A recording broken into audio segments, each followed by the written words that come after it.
আসসালামু আলাইকুম এভরিওয়ান, আশা করি আপনারা সবাই ভালো আছেন। আজকে দেখাবো ভার্মাসিলি। এটা দুধ দিয়ে রান্না করতে হয়। এটা আমরা সিমুইও বলে থাকি। যাই হোক, সিমুইটা প্রথমে কড়াইয়ে ব্রাউন ব্রাউন করে ভেজে নেব।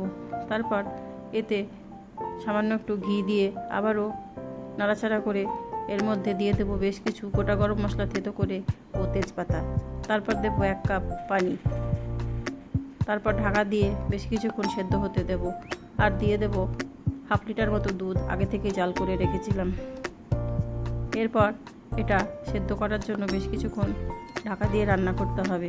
আর বাড়িতেই বানিয়ে রেখেছিলাম দুধের ক্ষীর, সেটাও অ্যাড করে দেবো। আর বেশ কিছু কাজু কিশমিশ ও খেজুরের গুড়, আর পরিমাণ মতো লবণ, কারণ মিষ্টি খাবারে লবণ দিলে একটু স্বাদটা দ্বিগুণ বেড়ে যায়। যাই হোক, সবশেষে দেবো কনডেন্স মিল্ক। এইভাবে বেশ কিছুক্ষণ রান্না করে নিলে এটা পরিবেশন করার জন্য একদম রেডি। ফ্রিজে রেখে সার্ভ করতে পারেন। Thank you.